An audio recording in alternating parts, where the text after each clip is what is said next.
안녕하세요, 구독자 여러분. 구독과 좋아요는 채널 운영에 큰 힘이 됩니다. 안녕하세요. 저는 아이 셋을 키우고 있는 가정주부입니다. 얼마 전에 저희 집에 큰일이 있어서 한바탕 난리가 났었답니다. 지금은 다들 평온한 일상으로 돌아가려고 노력하고 있지만 쉽지만은 않네요. 저희 남편은 어려서 아버지를 여의고 집안의 가장처럼 살아왔습니다. 밑으로 10살 어린 남동생이 있는데 남편은 동생을 본인이 키운 거나 마찬가지라면서 항상 아버지 같은 마음으로 대하고는 했죠. 오늘 석호가 펜션에 찾아왔어. 연락도 없이 갑자기? 도련님 무슨 일 있는 건 아니지? 그놈이 글쎄 여자친구가 있는데 그 여자친구가 임신을 했다네. 어머 세상에.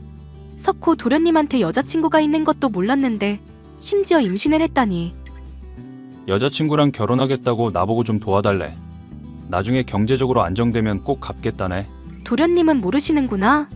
자기가 도련님 결혼하면 주려고 따로 돈 모으고 있었던 거. 그거 알면 엄청 좋아하겠네? 그 통장 주고 이걸로 결혼 준비하라고 했어. 배 불러오기 전에 빨리 식부터 올려야 하니까 시간이 없잖아.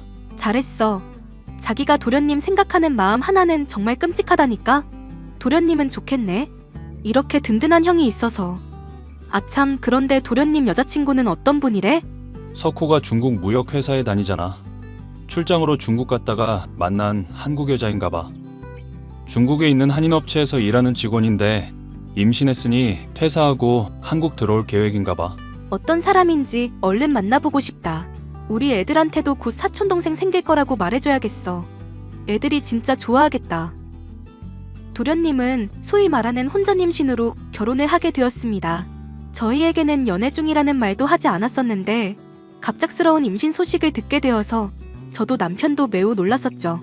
그래도 도련님의 선택을 존중하고 새롭게 저희 집안 식구가 된 동서와 친해지려고 노력했습니다.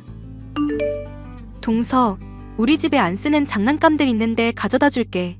나중에 애 태어나면 유용하게 쓸 거야. 됐어요. 이 좁아 터진 집에 그런 거 가져오지 마세요.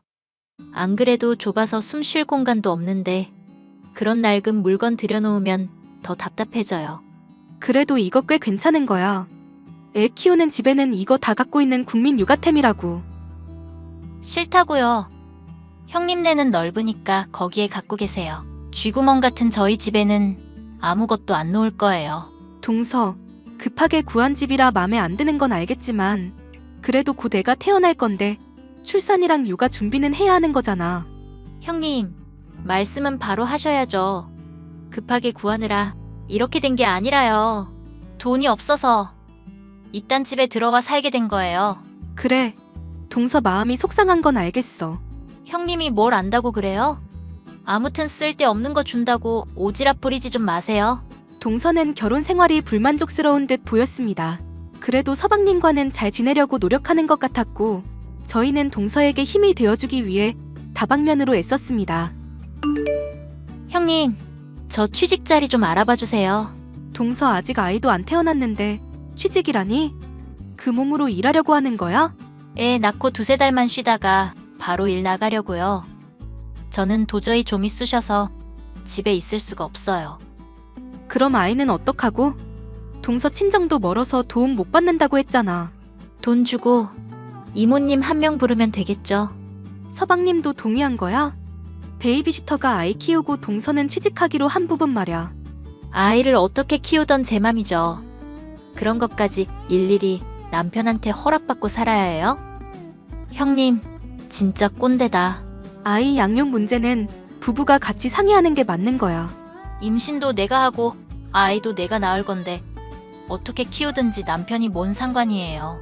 잔소리 좀 그만하시고 빨리 취직 자리 알아봐 주세요. 저는 형님처럼 놀고 먹는 팔자가 아니라서요. 아이를 낳기도 전에 저런 말을 하는 동서를 보며 저는 불길한 예감이 들었습니다.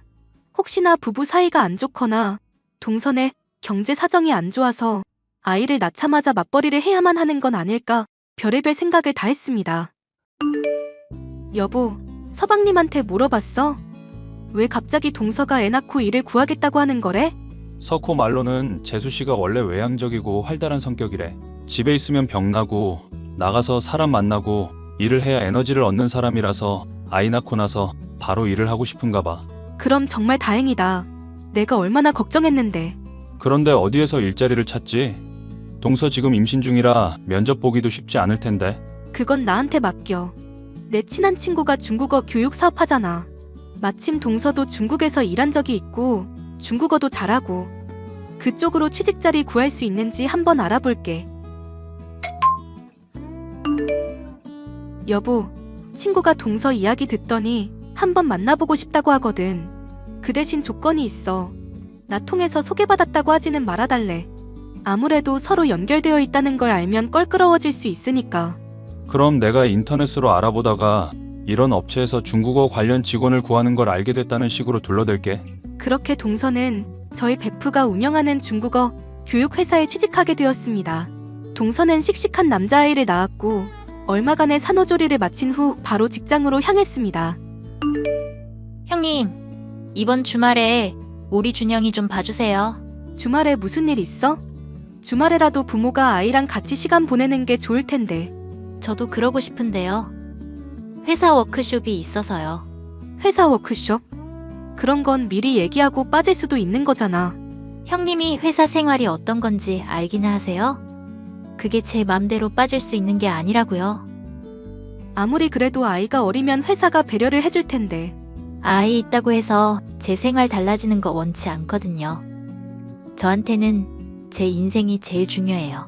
그러니까 형님이 저 좀 도와주세요. 아이를 셋이나 키웠는데 저희 준영이 한 명 못 봐주신다는 건 말도 안 되잖아요. 그럼 이번 한 번만이야. 그럼 토요일 오전에 형님네 집에 준영이 내려놓고 갈게요. 동서는 그 이후에도 자주 아이를 맡겨놓고 회사에 나갔습니다. 서방님은 저에게 항상 미안해하면서 본인이 집에 있을 때는 최대한 아이와 시간을 보내려고 노력하는 타입이었는데 동서는 그런 기색도 없었습니다. 동서, 이 시간에 준영이가 왜 우리 집 앞에 있어? 회사에 급한 일이 있어서 나가봐야 해서요. 도우미 이모님도 퇴근하고 제가 준영이 맡길 곳이 없잖아요. 동서 지금 밤 10시야. 이 시간에 누가 회사를 가? 급한 프로젝트가 있어서 그래요. 저 말고는 해결해줄 사람이 없다고 급하게 부르는데 어떻게 외면을 해요? 회사에 급한 일이 있어서 밤 10시에 애 맡기고 나간다는 소리를 나보고 믿으라고 하는 소리야? 동서 솔직히 말해. 지금 놀러 가는 거지? 회사 간다니까요. 왜 남의 말을 못 믿어요? 동서 평소 행실을 생각해봐. 내가 그걸 믿게 생겼나? 2주에 한 번씩 회사 워크숍이 열리고 매주 금요일마다 회사 회식이랑 야근이 있다는 게 말이 되냐고. 형님이 뭘 알아요? 형님네 펜션 운영하면서 잘 먹고 잘 산다고 나 무시하나 본데. 내가 왕년에 진짜 잘 나갔어요. 나랑 만나고 싶다는 남자들이 한 트럭이었다고. 임신만 아니었어도 내가 한 남자한테 붙잡힐 이유가 없었어요. 나 정말 억울해. 원했던 임신이든 원치 않던 임신이든 동서가 아이를 낳았으면 책임을 져야지. 서방님 있을 때는 서방님한테 맡기고 서방님 없을 때는 나한테 맡기고 허구한 날 나가서 술 먹고 노는 걸 내가 모를 줄 알아? 내가 나가서 논다는 증거 있어? 나 지금 회사 가는 거야.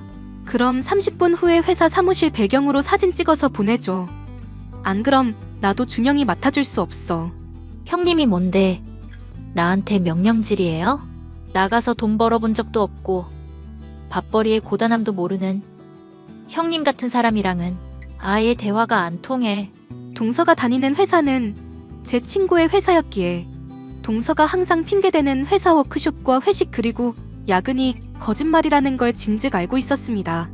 동서가 육아 스트레스 때문에 밖으로 나도는 거라고 짐작하며 누구에게도 동서의 거짓말을 알리지 않고 항상 참아왔습니다. 그런데 제가 참고 있으니 점점 정도가 심해져 이제는 아예 말도 없이 아이를 저희 집 앞에 놓고 가는 지경에 이른 것입니다. 지현아, 너희 시동생 괜찮은 거야? 어디 크게 다친 건 아니고? 그게 무슨 소리야? 갑자기 시동생이 다치다니? 네가 소개해준 수경씨 말이야. 너네 동서. 남편이 교통사고로 다쳤다고 간병해야 한다고 휴가 썼어. 그 얘기 듣자마자 너무 걱정돼서 너한테 연락했지 뭐니. 니네 남편이 자기 동생 끔찍하게 생각한다고 네가 여러 번 말했었잖아. 서방님이 다쳤다고? 나는 전혀 모르고 있었네. 도대체 무슨 일이길래 나한테 연락도 없었지? 너는 모르고 있었어? 빨리 연락해봐. 수경 씨 남편이 회사 앞에도 자주 놀러 왔는데 교통사고 났다는 얘기를 들으니까 내 마음도 안 좋다. 얘.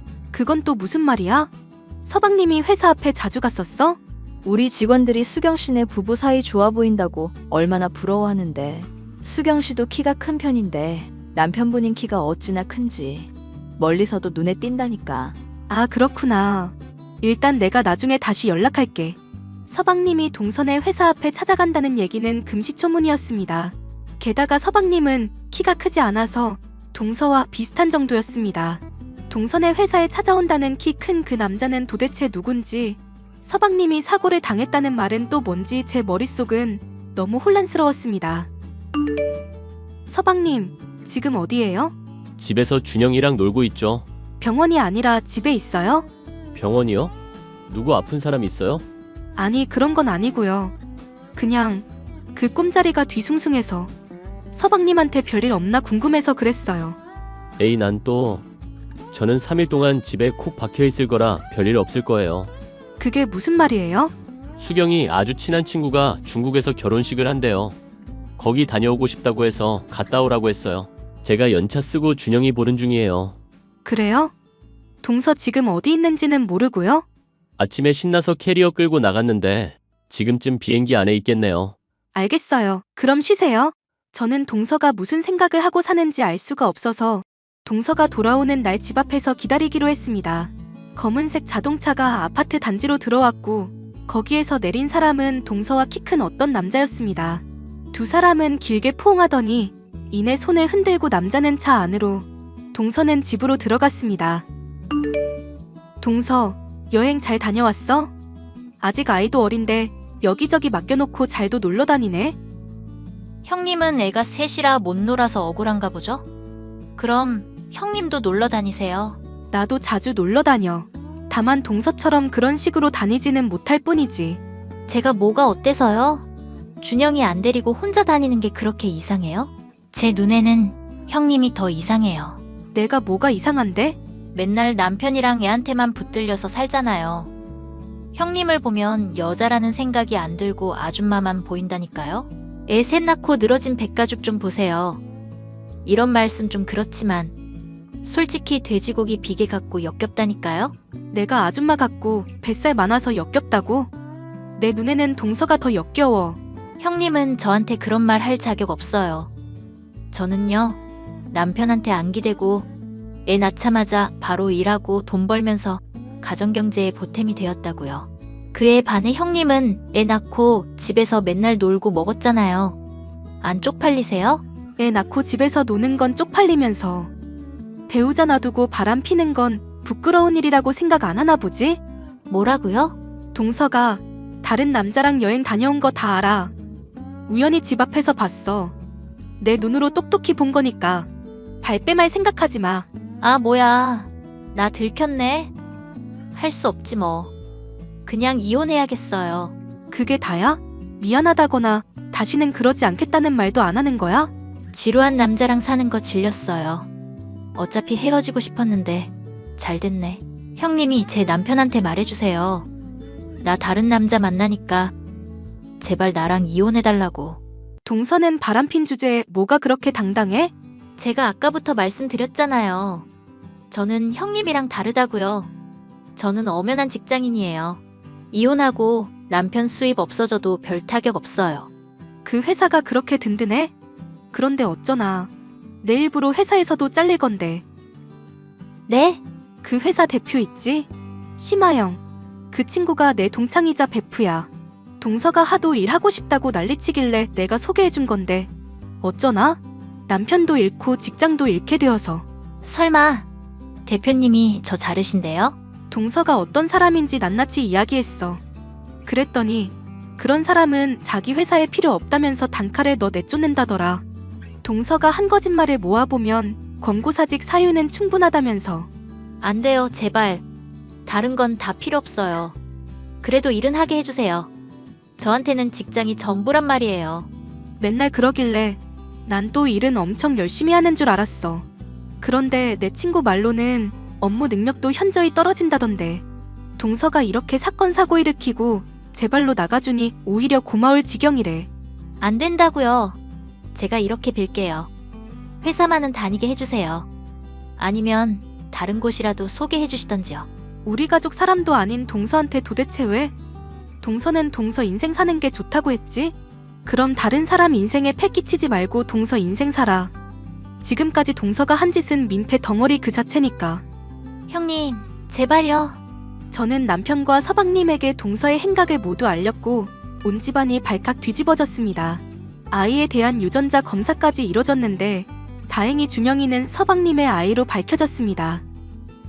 서방님은 소송을 진행해 아이의 양육권과 친권을 갖게 되었고 아이를 제대로 키운 적도 없는 데다 바람까지 피운 동서와는 이혼하게 되었습니다. 그 후 서방님은 많이 힘들어하기는 했지만 1년 정도가 지난 지금은 그때 이혼하기를 잘한 것 같다며 모두가 제 덕분이라고 말해주었답니다. 이혼당하고 회사에서도 잘린 동서는 지금쯤 무얼 하고 살고 있을까요? 서방님 말로는 가끔씩 새벽에 모르는 번호로 전화가 온다고는 하는데 그게 동서인지는 알 길이 없습니다. 제 사연을 들어주셔서 감사합니다.